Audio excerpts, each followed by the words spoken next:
এজন বিলাসী চোৰ বিলাতী সুৰা খাবলৈ মন গলেই উৰা মাৰে গোৱালৈ পাছে চোৰৰ নাই কোনো কৌটি টকা আজব চোৰৰ গজব কাহিনী লৈ আহিছো আমি এইখন দেশত নহয়নো কি এইবাৰ এটা চোৰৰ কাণ্ড কাৰখানাই চকু কপালত তুলিছে সকলোৰে বিলাসী জীৱন জীয়াই ভাল পোৱা এটা চোৰে বিশেষ পানীয় খাবলৈ বিমানৰে যায় গোৱালৈ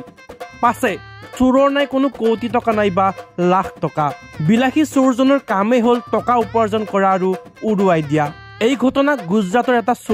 চোৰজনৰ নামেই আকৌ নামদেৱ দেখা শুনাই সুন্দৰ চেহেৰা থকা নামদেৱে সাজপাৰো পৰিধান কৰে নামী দামী ব্ৰেণ্ডৰ নামদেৱে চোৰ কৰে আহমেদাবাদৰ পৰা বদোদৰাৰ পথৰ ট্ৰেইনত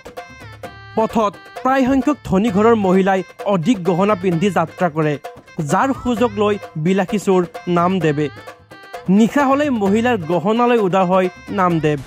অৱশ্যে এইবাৰ দিন বেয়া আছিল নামদেৱৰ বুধবাৰে ৩৬ লাখ টকাৰ গহনাৰে সৈতে আৰক্ষীৰ ওচৰত হাতেলুতে ধৰা পৰে বিলাসী চোৰ নামদেৱ ধৰা পৰাৰ পিছত বৰষুণত তিতা বান্দৰৰ দৰে অৱস্থা হয় নামদেৱৰ আৰক্ষীৰ জেৰাত কৈ যায় এফালৰ পৰা নিজৰ বিলাসী জীৱনৰ কথা চোৰৰ বিলাসিতাৰ কথা শুনি আৰক্ষী হৈ পৰে হতবম্ব নামদেৱৰ বিলাসী জীৱনৰ কাহিনীয়ে বেছ আমোদ দিয়ে আৰক্ষীক বৰ্তমান নামদেৱ কাৰাগাৰৰ ভিতৰত নিউজ ডেস্ক ৰিপৰ্ট এনি টক্স